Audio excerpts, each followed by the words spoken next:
देखिए यहाँ कह रहा है कि कोई धनराशि, जैसे मान लीजिए कि पी है, पी 2 वर्षों में क्या हो जाती है, 4500 हो जाती है, और पी जो है 4 वर्षों में कितनी हो जाती है, 6750। तो पूछ रहा है कि ये जो पी है, धनराशि है, ये कितनी होगी। तो देखिए यहाँ पर क्या हो रहा है कि 2 वर्षों में क्या हो जा रहा है, 4500, और अगले 2 वर्षों में कितना हो जा रहा है, 6750। यहाँ पर भी 2 वर्ष लग रहे हैं। तो देखिए इसमें क्या होगा कि ट्रिक क्या लगेगा कि इसका ये कितना गुना है, इसका 4500 का जो 6750 है ये कितना गुना है, तो ये आपका 3/2 गुना है। तो ये हमारा कितना हो जाएगा, 3/2 गुना। तो यहाँ भी आपका 2 साल था और यहाँ भी क्या है, 2 साल है। तो ये भी क्या होगा, 4500 भी क्या होगा, पी का 3/2 गुना ही होगा। 4500 जो है ये पी का कितना होगा, 3/2 गुना, यानी कि पी का 3/2 गुना निकालेंगे तो कितना आ जाएगा, 4500। तो यहाँ से हमारा पी कितना आ जाएगा, 3000। तो हमारा पी आ गया, यानी कि हमें क्या निकालना था, राशि। तो राशि कितनी आ गई, 3000। देखिए इस क्वेश्चन में कह रहा है एक धनराशि चक्रवृद्धि ब्याज पर 3 वर्षों में, यहाँ ध्यान रखिएगा 3 वर्ष कह रहा है, 3 वर्षों में इतना गुनी हो जाती है, तो ब्याज का दर ज्ञात करें। तो देखिए पहले हम क्या करेंगे कि मान लेंगे कि पहले जो मूलधन है ये हमारा 1 है, और 3 वर्ष में कितनी, इतनी गुनी हो जाती है। तो 1.131 हो जाएगा 3 वर्षों बाद। तो यहाँ से हम दशमलव को हटाएंगे तो यहाँ आ जाएगा 1000, और यहाँ हो जाएगा 1331। ये हमारा क्या आ गया, रेशियो आ गया। अब मैंने कहा था कि यहाँ पर इसको याद रखिएगा, 3 वर्ष का रहा है, तो हम इसका घनमूल निकाल देंगे, यानी कि क्यूब रूट निकाल देंगे। तो यहाँ पर इसको क्यूब रूट निकाल दिए, तो यहाँ पर हमारा 10 आ जाएगा और यहाँ पर हमारा 11 आ जाएगा। अब हमें दर ज्ञात करने के लिए कह रहा है, तो हमारा मूलधन कितना है, मूलधन है हमारा 10, और हो जा रहा है कितना, 11। तो कितना बढ़ रहा है, 1। किस पर बढ़ रहा है, 10 पे। तो 1/10 गुने 100 करेंगे, हमारा प्रतिशत यानी कि दर ज्ञात हो जाएगा। तो दर कितना आ जाएगा, 10%। देखिए इस क्वेश्चन में क्या कह रहा है कि 5 साल में 25 गुनी और 7 साल में 36 गुनी हो जा रही है। तो देखिए पहले 5 साल है और 7 साल है, तो इन दोनों का अंतर लेंगे तो हमारा अंतर क्या आ जाएगा, 2 आ जाएगा। 2 का मतलब हो जाएगा कि हम स्क्वायर रूट निकालेंगे। स्क्वायर रूट निकालेंगे किसका निकालेंगे, पहले ऊपर में 7 साल वाला लिखेंगे। 7 साल में कितनी हो जा रही है, 36 गुनी। तो यहाँ पर ऊपर में 36 लिखेंगे, और नीचे 5 साल में कितनी हो जा रही है, 25 गुनी। तो यहाँ पर 25 लिखेंगे। इसका हम क्या निकाल देंगे, स्क्वायर रूट। तो यहाँ पर हमारा आ जाएगा 6 और नीचे आ जाएगा 5 है। तो ऊपर वाला जो है ये क्या हो जाएगा, मिश्र धन, मिश्र धन हो जाएगा, और नीचे वाला क्या हो जाएगा, मूलधन। तो बढ़ कितना रहा है, 1 बढ़ रहा है। तो 1 लिखेंगे ऊपर, और मूलधन नीचे लिखेंगे 1/5 गुने 100। तो इसको हम काट देंगे, तो हमारा यहाँ पर दर ही पूछ रहा था, तो दर कितना आ जाएगा, 20%। यही हमारा आंसर हो जाएगा। यहाँ देखिए 2 वर्ष में 8 गुना और 5 वर्ष में 27 गुना ब्याज दर ज्ञात करना है। तो देखिए 5 वर्ष और 2 वर्ष, इन 2 वर्ष है और 5 वर्ष, तो इनका अंतर क्या हो जाएगा, 3। तो हम क्या निकालेंगे, घनमूल यानी कि क्यूब रूट निकालेंगे। ऊपर में बड़ा वाला लिखेंगे यानी 27 गुना, तो ऊपर 27 लिखेंगे, और नीचे में 8 गुना तो 8 लिखेंगे। इसका हम निकालेंगे तो यहाँ पर आ जाएगा 3 और नीचे आ जाएगा 2। तो इन दोनों का अंतर कितना हो जाएगा, अंतर है 1। नीचे वाला होता है मूलधन, ये हमारा हो जाएगा मूलधन, और ये हमारा क्या हो जाएगा, मिश्र धन। याद रखिएगा इन दोनों का अंतर निकालेंगे, ऊपर लिखेंगे 1 और नीचे में मूलधन लिखते हैं तो 2 लिखेंगे नीचे, और गुने 100 कर देंगे, तो यहाँ पर आ जाएगा 50% आपका क्या आ जाएगा, दर आ जाएगा। ये आपका आंसर हो।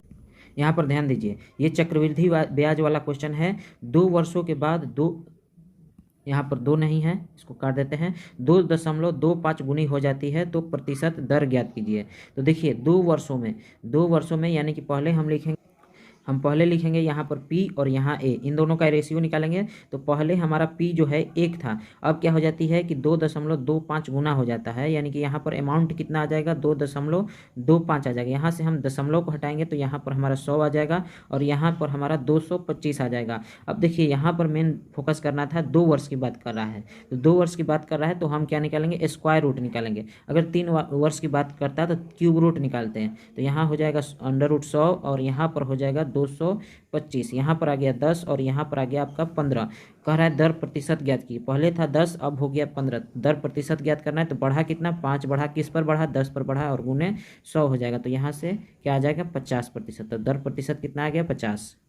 इस क्वेश्चन को देखिए, कोई धनराशि चक्रवृद्धि ब्याज से 6 साल में दोगुनी हो जाती है, उसी ब्याज की दर से वह धनराशि अपने से 8 गुना कितने वर्ष में हो जाएगी। तो देखिए पहले इस क्वेश्चन को ध्यान से समझिए क्या करना है। तो जो गुना वाला है इधर लिखना है और साल वाला इधर लिखना है। अब देखिए गुना 6 साल में दोगुनी हो जाती है तो कितने हो रहा है, 2 गुनी। 2 गुनी इधर लिखेंगे और कितने साल में, तो 6 साल। यहाँ पर 6 साल लिखेंगे, समझ रहे हैं। पहले इधर गुना वाला लिखेंगे और इधर हमारा साल वाला रहेगा और इधर गुना। अब पूछ रहा है 8 गुना कितने वर्षों में हो जाएगी। तो यहाँ पर क्या करेंगे, 8 गुना करना है, 8 गुना। और यहाँ पर पूछ रहा है कितने वर्षों में हो जाएगी। तो सिंपल सा मेथड याद रखिएगा कि यहाँ पर जो 2 है इसको, ये जो 8 है इसको 2 में बदलना है। 8 को 2 के पावर में या फिर बेस 2 रखना है, मतलब जो नीचे में रहता है इसको 2 में बदलना है। यानी कि 8 को हम क्या लिख सकते हैं, 2 की पावर 3, ये ऐसे लिखना है। तो ये जो पावर है ऊपर में जो है ये क्या आ जाएगा, इसके साथ गुना हो जाएगा, ये 6 के साथ गुना हो जाएगा। तो यहाँ पर क्या हो जाएगा हमारा आंसर, ये 3 को 6 से गुना कर देंगे तो कितना आ जाएगा, 18। यानी कि 18 साल में कितना हो जाएगा, 8 गुना हो जाएगा। ये चक्रवृद्धि ब्याज वाला है, साधारण ब्याज वाला कुछ और ट्रिक होता है, तो ये चक्रवृद्धि ब्याज का है। देखिए इस क्वेश्चन में कह रहा है कोई मूलधन 8.1/3 वर्षों में 6 गुना हो रहा है। तो कितना गुना हो रहा है, 6 गुना। तो 6 गुना को इधर लिखेंगे और जो साल है यानी कि 8.1/3 और 24 और 1 25/3 हो जाएगा, तो इसको इधर लिखेंगे। उसी चक्रवृद्धि ब्याज पर वार्षिक दर से वही मूलधन कितने वर्षों में 216 गुना हो जाएगा। कितना करना है, 216 गुना। ये है अभी 6 गुना। तो देखिए हमें 216 गुना करना है और कितने वर्षों में होगा ये बताना है। तो देखिए ये 216 को क्या करेंगे, यहाँ पर 6 है, 6 में बदलेंगे। तो 6 की पावर अगर हम 3 करते हैं तो हमारा क्या आ जाता है, 216 आ रहा है। तो यही यहाँ पर जो पावर में आया है, ऊपर में जो 3 आया है, इसी 3 को इसमें मल्टीप्लाई करेंगे। यानी कि 25/3 साल पहले था 6 गुना होने में, तो अब कितना हो जाएगा, 25/3 में हम 3 से गुना करेंगे। यानी कि अब कितना लगेगा समय, तो 25 साल लगेगा 216 गुना होने में। देखिए यहाँ कह रहा है कोई धनराशि चक्रवृद्धि ब्याज से 7 साल में दोगुनी हो जा रही है। तो देखिए हम क्या करते हैं, कितनी गुनी हो रही है उसको एक साइड लिखते हैं, गुनी एक साइड लिखेंगे और कितना साल लग रहा है उसको दूसरे साइड लिखेंगे। तो यहाँ पर देखिए 7 साल, 7 साल इधर लिखेंगे, 7 साल। और कितनी हो रही है, दोगुनी, तो 2 गुनी इधर लिखेंगे, गुनी एक साइड लिखेंगे। उस ब्याज की दर से वह धनराशि अपने से 4 गुना कितने वर्षों में हो जाएगी। तो कह रहा है कि 4 गुना कर रहा है, तो 4 गुना यहाँ पर लिखेंगे और कितने वर्ष में होगी ये निकालना है। तो देखिए यही जो 4 है इसी को हम 2 की पावर में चेंज करना है। यानी कि हम 4 को क्या लिख सकते हैं, 2 की पावर 2 लिख सकते हैं। तो यही जो 2 आया है, ऊपर वाला 2, ध्यान रखिएगा, ऊपर वाला जो 2 आया, नीचे वाला नहीं। ऊपर में जो भी आएगा किसी भी क्वेश्चन में इस टाइप के, ऊपर में जो आ रहा है वही पहले वाले साल से गुना कर देना है। यानी कि 7 को हम 2 से गुना कर देंगे तो कितना आ जाएगा, 14। यानी कि 14 साल में वह धनराशि 4 गुना हो जाएगी। ये याद रखिएगा, चक्रवृद्धि ब्याज वाला क्वेश्चन है। देखिए यहाँ पर कह रहा है कोई धनराशि चक्रवृद्धि ब्याज के अंतर्गत 6 वर्ष में 4 गुनी हो जा रही है। गुनी कितने हो जा रही है, 4 गुनी। गुनी को एक साइड लिखेंगे और कितने वर्ष लग रहा है, 6 वर्ष। तो 6 वर्ष हम एक साइड लिखेंगे, ठीक। तो कह रहा है कितने वर्षों में 32 गुनी हो जाएगी। यहाँ पर 32 गुनी हो जाना चाहिए, कितने वर्ष लगेंगे ये आपसे पूछ रहा है। तो देखिए यहाँ पर जो 32 है इसको हम 4 के पावर में नहीं बदल सकते। यानी कि 4 के पावर 2, 4 के पावर 3, इस टाइप से हम नहीं लिख सकते। तो अब क्या करेंगे, 4 को हम 2 की पावर में बदल सकते हैं, यानी कि 2 की पावर 2। और ये 32 को भी हम 2 की पावर 5 लिख सकते हैं। यानी कि जो नीचे वाला है यहाँ पर वो क्या आ गया, हमारा समान आ गया। ये नीचे वाला क्या आ गया, दोनों में समान आ गया। अब देखिए ऊपर पावर को कंपेयर करेंगे, 2 होने में, 2 ऊपर 2 होने में, यानी कि 2 पावर होने में, यहाँ पर लिख देते हैं पावर, यानी कि घात लिख देते हैं। तो 2 घात होने में उसे कितना वर्ष का टाइम लगता है, 6 वर्ष का। 6 वर्ष का यहाँ पर टाइम लगता है। तो हमें 5 घात कराना है, तो 1 घात होने में उसे 3 वर्ष का टाइम लगेगा। तो 5 घात होने में उसे कितने वर्ष का टाइम लगेगा, 1 घात होने में 3 वर्ष, तो 5 घात होने में 3 गुने 5, यानी कि 15 वर्ष का टाइम लगेगा। यहाँ पर हो जाएगा 15 वर्ष। तो 32 गुना होने में कितना समय लगेगा, 15 वर्ष। ये हमारा क्या हो गया, उत्तर। देखिए यहाँ कह रहा है कोई धनराशि निश्चित दर की चक्रवृद्धि ब्याज के अंतर्गत 5 वर्ष में 1.1/2 गुना हो जाती है। तो कितना गुना हो जाती है उसको साइड में एक तरफ लिखेंगे, 1.1/2 गुना हो जाती है कितने वर्ष में, तो 5 वर्ष में, ठीक। इसको हम लिख सकते हैं 3/2 गुना हो जाती है। कितने वर्षों में वह राशि 3.3/8 गुना हो जाएगी, 3.3/8 गुना हो जाएगी। यहाँ पर कितने वर्ष में पूछ रहा है। तो 3.3/8 को क्या लिख सकते हैं, 27/8। तो देखिए यहाँ पर 27/8 है, इसको हमें क्या करना है कि इस रूप में बदलना है, इस रूप में हमें बदलना है।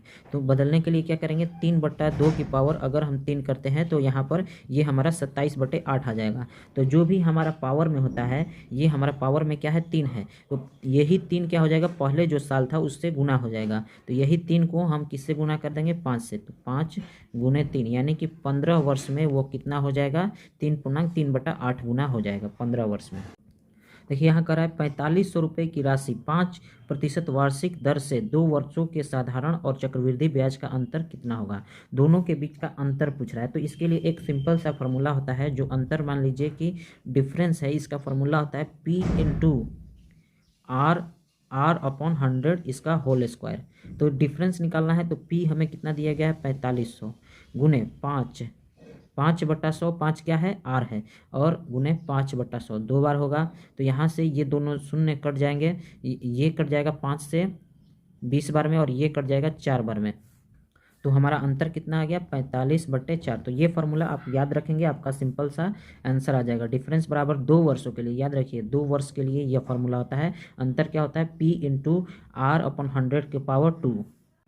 देखिए यहाँ कह रहा है 30,000 की एक धनराशि 2 वर्षों के लिए साधारण ब्याज और चक्रवृद्धि ब्याज का अंतर 147 है, तो ब्याज की दर ज्ञात करें। तो यहाँ पर क्या निकालना है, आपको आर निकालना है। अंतर हमें दिया गया, अंतर कितना दिया गया है, 147 147, और पी हमारा दिया गया है, पी हमारा है 30,000।